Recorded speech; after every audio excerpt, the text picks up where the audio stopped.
I can always tell who my mom pays before I get on stage.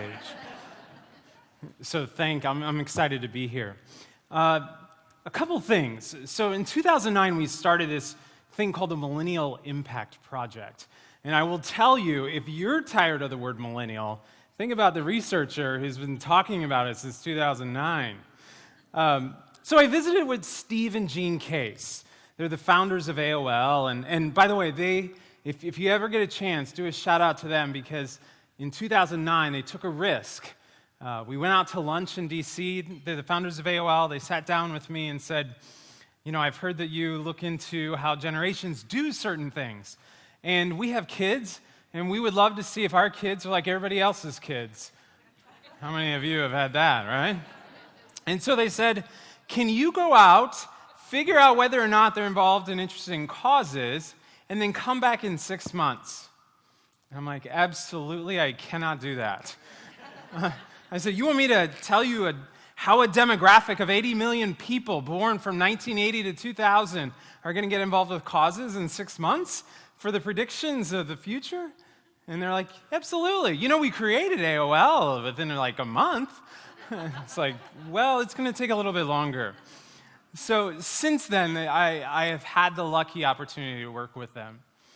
But as we have gone through the project, there's some interesting learnings. And our goal today, at least my goal for you, is to dispel a little bit of stuff. Talk about what's real, and then we're going to leave with, is this a millennial thing, or is this where we're headed overall? So first and foremost, how many of you have millennial kids? Okay. Do we have boomers in the room? I suspect so, right? And I suspect we got our Gen Xers who are always told they're lost between the two, right? And then we got millennials. Are you out there? Yeah. I always enjoy this one because these are the individuals that are sitting back right now and be like, he does not know me. He has no idea what's going to go on. All right, so let's start with you, boomers. Boomers, what do you think your parents said about you in terms of being actively and involved in the community? Just think about it for a minute. Do you think your parents were like, you know what, boomers are going to be very involved? Absolutely not.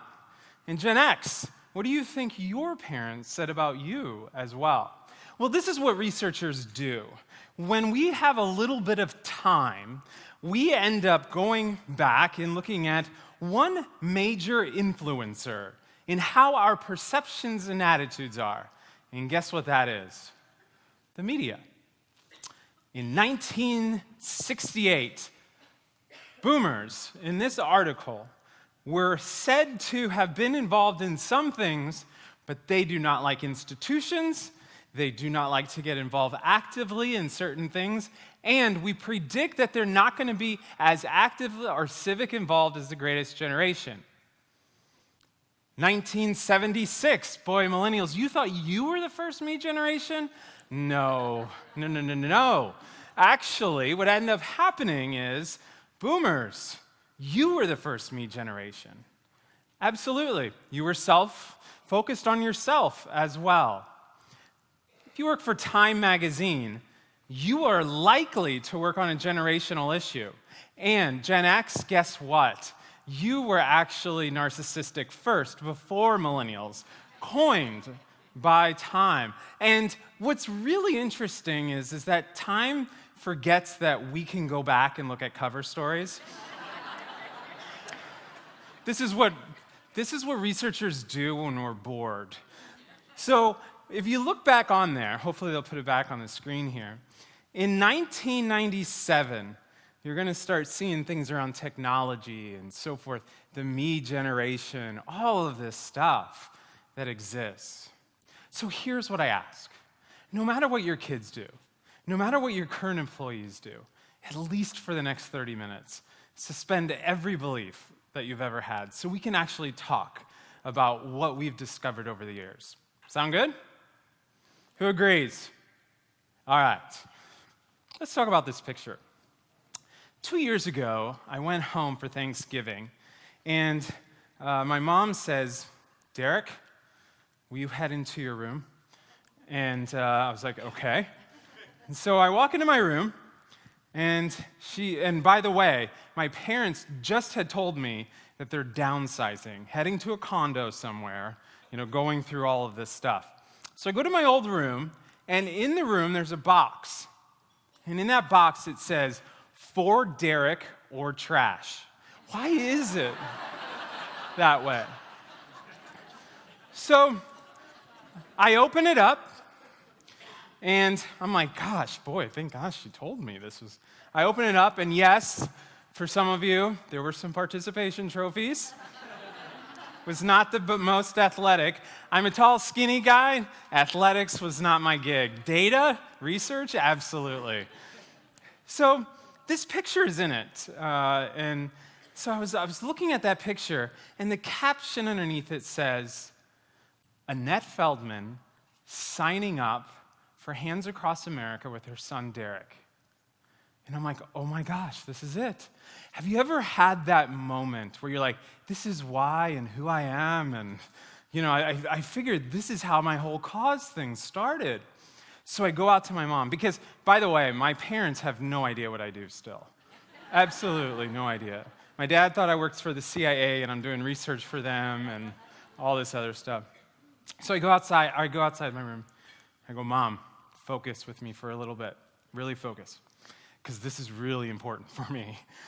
It's all about me, right? And I said, "I saw this picture. And you should know, Jim and Annette Feldmann, my parents, wonderful people, not actively engaged in the cause community.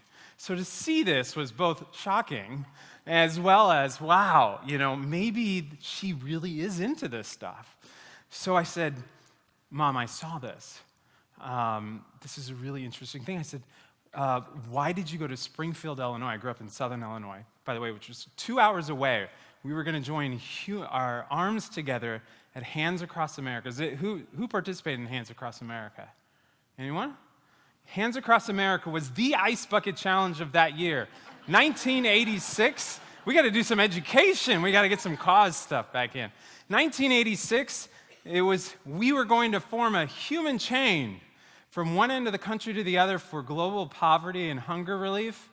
And we had all of these artists. We Are the World. Who remembers that song, right? That was it. It raised around $76 million. Think about inflation and all the Ice Bucket Challenge that year. 16 million people came out. So something made my mom go from southern Illinois, 2.5 hours, to go do this do-good thing. So I'm like, "Mom, is it that you've always just been volunteering forever, and this is your thing, and it came back to me?" And she's like, "No." And I'm like, "Well, what is it?" She's like, "Well, Dave and Janine, who are their best friends, decided to go to Springfield to get a hotel, maybe see a show, do this hands thing, and then come back down." So deflated everything I had. And I'm like, "Mom, refocus. Refocus." Because in that moment, right, I'm searching for what makes my life, like, this is my calling, right? And she's like, "Okay." And I said, "Are you sure? Like, hunger's not your thing?" And she's like, "No, not at all. I mean, I feel bad." And I'm like, okay. But my mom is part of a population of people that I started to unravel early on in the research project. And that is, in our world of affecting social issues, we are always going to have belongers. We are going to have people that participate in our work that will not always believe in it. That's true. I mean, if you think about the active engagement of people, we participate in things because of so many different factors as well. You have to remember something. The brain is a path of least resistance. So does anybody know what the most searched term is the first week of January on Google? It is, "How can I lose weight without exercising?" That's because this thing is an economic condition. It's always, how can I do the least and maximize return. Companies like, I absolutely agree with you, Derrick. But when we think about belonging, when you see pain or challenge, it's easy for your brain to say, boy, you should do something rather than nothing. But your brain follows that with, now don't go too far. You can at least do a few things. At the beginning of the year, we go out and we ask millennials. We have panels running. We roughly have about 50 different panels. We do all different types of research, qualitative, quantitative. We go into millennial homes to see what are the factors that affect cause behavior, by the way, which is always a fun indication and time for our research team. And when we sit down with them at the beginning of the year, we say, what are the 3 causes you care about? What are those 3 things that you want to get involved with this year? And they are something in which that they live, work, and play within a 5 to 15-mile radius. Second thing, some regional issue. Could be health-related. Could be, you name it. It's so different nationwide. And number 3 is always education. And then, at the end of the year, after they forget we're following them, happens all the time, we look at all of their behavior, and you won't believe this. They lied. I don't know if you know this, people do lie in research, which is why we always have to qualify things. So we'll sit down with them, and we'll see things like the environment or some international NGO and all of this stuff. And we'll sit across from them and say, well, what about these things? And they're like, oh, I didn't do any of that stuff. I'm like, well, I hate to tell you, we were following you this year, and these were the things that you gave to. I did not give to those things. Always the first comment. I'm like, all right. But then they end up saying, that's Tommy's gig, or that's Marla's gig, or that's something else. And we finally come down to that 10%, 10 to 7% of the time, where they make a really good conscious decision to say, these are the things we care about. So what that means is that we live in a society, not just millennials, but all of us, in which that we belong and do things for good. We are a for good society, which is an absolutely wonderful thing for 2 major reasons. Because when you get somebody to act for the first time, that is your opportunity to move them from interest to deeper action. And that's where we need to spend our time. Because quite honestly, our job should be constantly recruiting believers. Believers in the work that we do all day, every single day. That we have to move beyond likes and tweets and all these other kinds of things and move it to a sense where somebody cares so deeply that they're willing to create their own story, gather friends, and truly own an issue.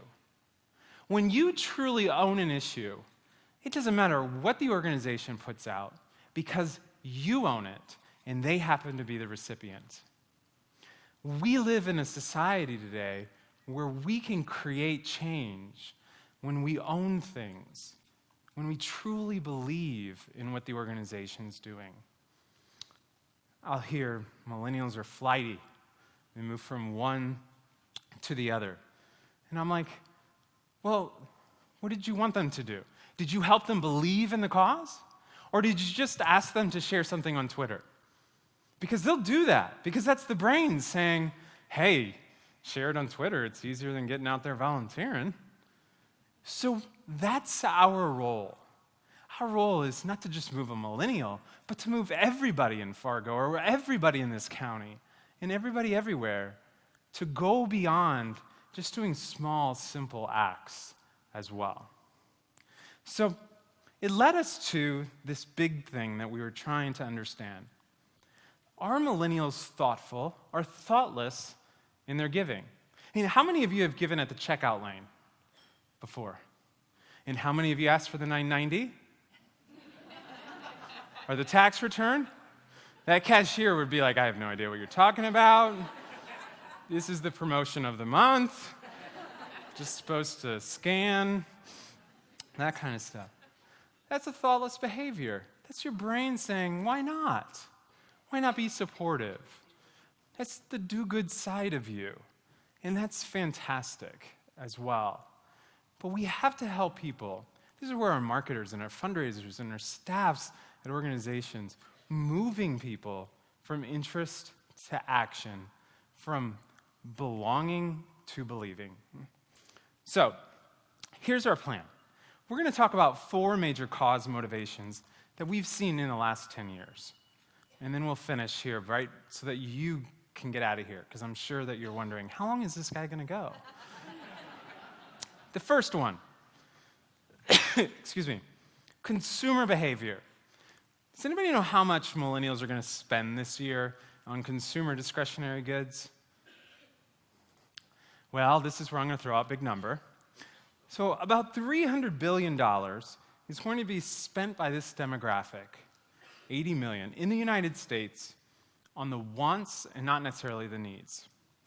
About 16 billion of that is going to funnel into the nonprofit sector. If you compare that to when boomers take out inflation, do all this stuff, it's about the same.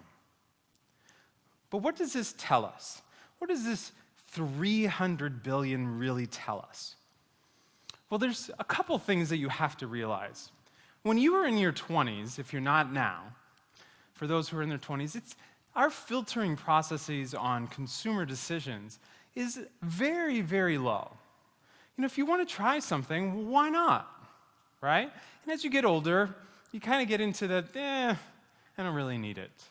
Or we go through these kinds of processes that way. Because consumer brands see this number, they're always targeting this demographic.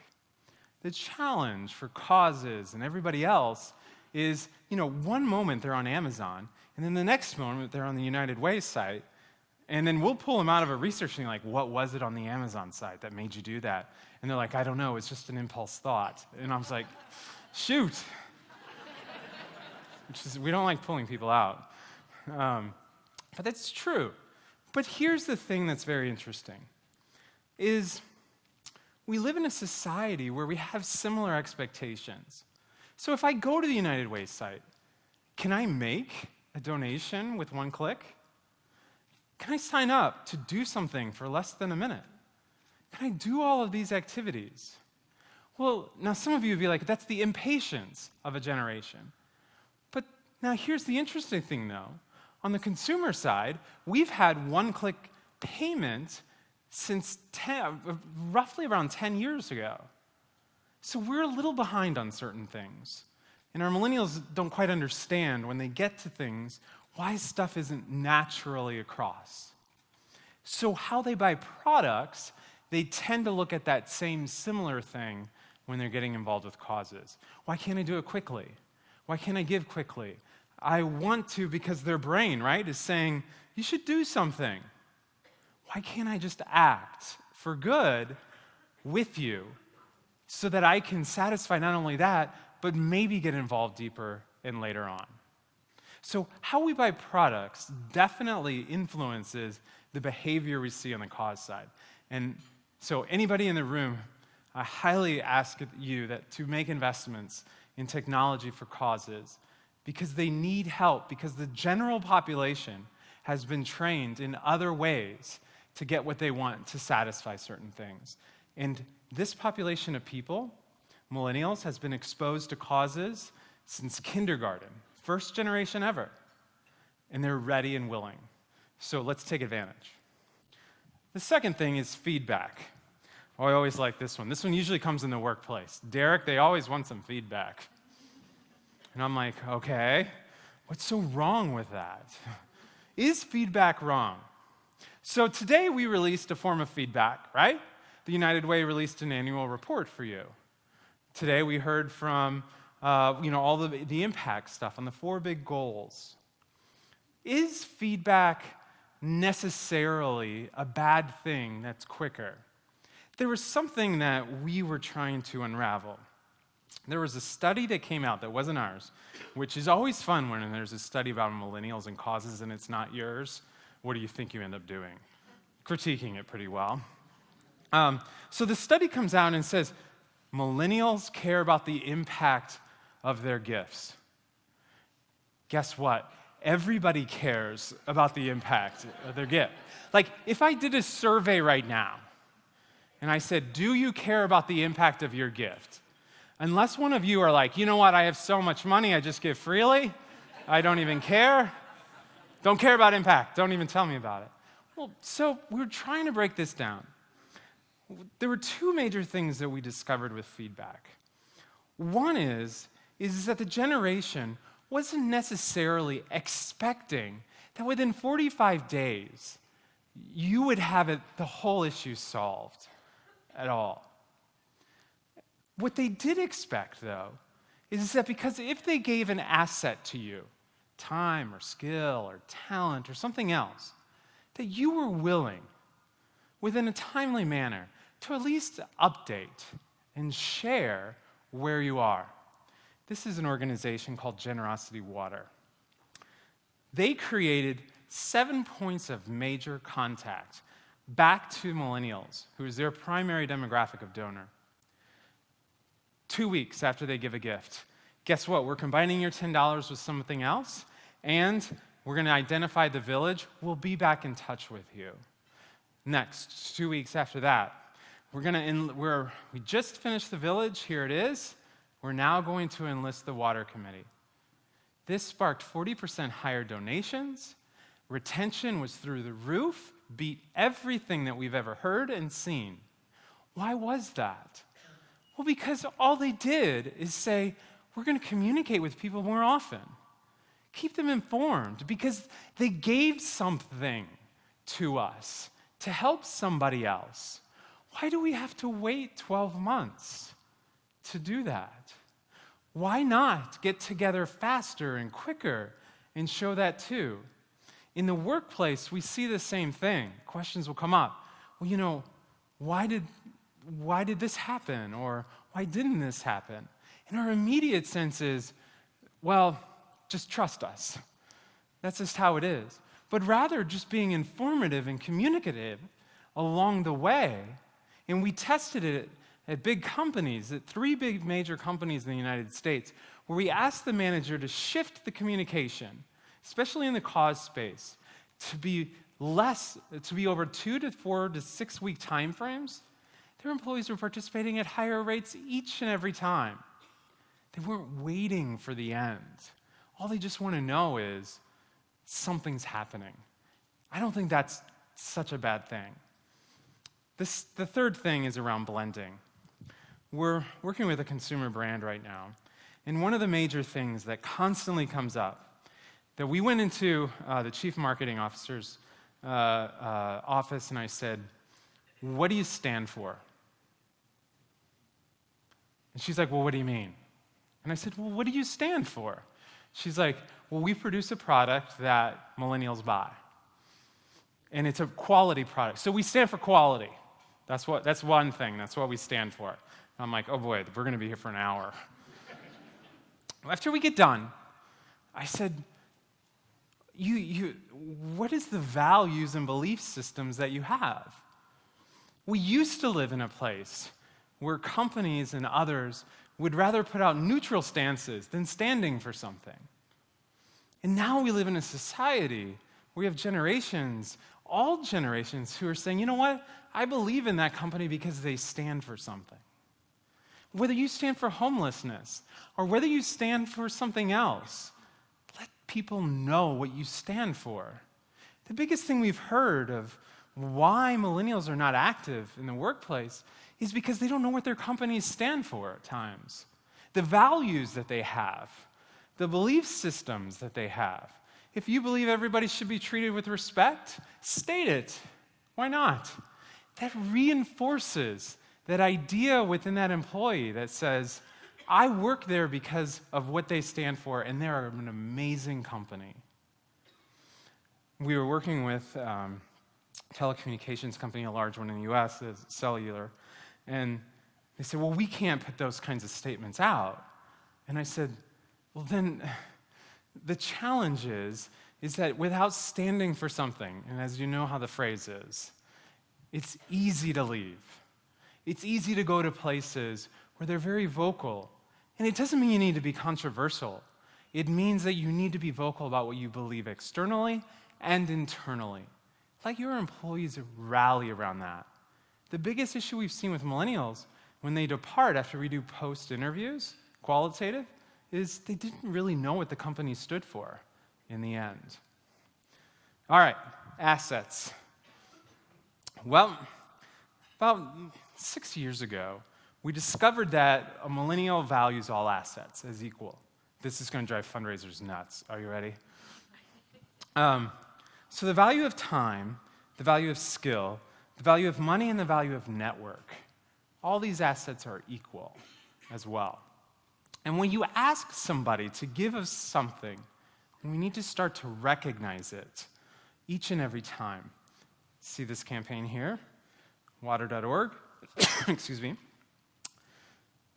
Donate your voice today to do something remarkable or whatever.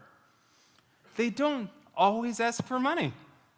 They ask them to give an asset today. And you as companies, you do things like volunteerism and you do all these other things. Ask your employees to say, you know what? We value you and your time. We value you and your skill. And you know, we even value you and your family if you want to come together. And show them how their asset means something for somebody else. 3 weeks later, water.org will send you how your voice made a difference that day. It's a remarkable thing when you don't know whether or not something did truly make a difference. So those are the major 4 things that we've heard. Now, I will say there are some factors that are also there that I want to cover quickly before we get to the end. This one, social. All right.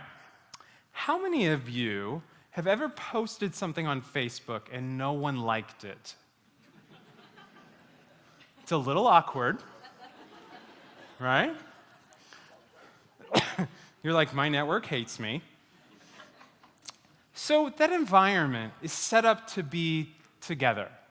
Imagine if your friends weren't there, would you be hanging around? No, as well. Well, there's something really unique in the social aspect of causes as well. As much as we are independent individuals, we are social individuals. We are social humans. To ask you not to involve your family or friends in something is going against human nature. It's like, don't care about anything. Because what ends up happening is, after an individual gets involved in a cause, they start to seek out friends and family and others that also would love to be a part of it, right? Because when you post something in Facebook, think about what your head is going through. I hope this is the picture that everybody likes. Yeah, it is. Because you get a little irritated when somebody else posts something like, now why would people like that? You're like, mine was a very good post, right? You're like validating it as you go along. Well, it's the same thing here. All of us, every single person in this room wants somebody to be involved in their cause and their social issue. They want that because it feels good as well. So it's natural when we see a population of people who grew up with digital technology to use that technology to recruit and bring people in. Now, this is not the first time that this has ever happened. The first capital campaign in the world, Harvard. Guess what they did? They created a committee. They went out and asked people for money. And after they did that, they went and asked friends. It's the same structures that we've used for a long time. And when we see millennials going right into social networks to do this, our first piece is, I don't get it. Well, the fundamental is actually there because we all desire everybody to believe what I believe as well. And I'm sure that has been the case over the course of the last year, if you know what I mean, with the election, and everybody's posting whatever as well. So when we get into things around social, remember that we desire others to be a part of our cause. And if you run a cause here, you need to help any individual who shows interest in your cause to bring in another. If you work at a company here, you need to help that individual who came out one time to help recruit another employee to do something next. We have to help people be together because they desire that. They want to do those kinds of things. And in every study that we've run, we have never seen the individuals solely be on their own long term. They've always tried to recruit or bring others in, inspire others to be a part of it. So your job isn't necessarily to say, I need you to volunteer today and give an hour. It is also helping that individual go out to a friend, go out to a peer, go out to a family member and say, this is why this cause is so important. It's important for the individual who's a part of it, and it's important for you as well. Actions. How many of you have ever signed a petition? Yeah. So I want you to think back to signing it. See if we have a similar situation. So one morning, Melissa, who's one of our research associates, pretty even keel, comes in and says, Derrick, last night was pretty big. I'm like, okay, what happened? And she said, well, we had 6 panels running, and she said about 150 of random people in the United States within the hour signed the same petition. And I'm like, no way, what was it? And she says, if you sign here, world hunger ends tomorrow. And Melissa's like, so we did what everybody else does when we hear things like that. I opened my door, went out to the middle because we have an open office environment, and I said, who thinks those 150 people believe world hunger ended today? Because remember, it was the next day. And they're like, no, not possible. And then we start like, well, could be. So we did the most expensive thing that researchers hate to do, because once you pull somebody out of panels, we have to repopulate and we can't use those people because we've influenced them. So I said, well, it's noteworthy, so let's go ahead and do it. So we pulled them out, and we created what we call an interview protocol guide, which is our way of our team making sure that we ask a series of questions. So we started out with, we're curious. By the way, if you ever hear that from a researcher, we don't believe you. So we started out and we said, we're curious. You signed this petition last night, and why did you do it?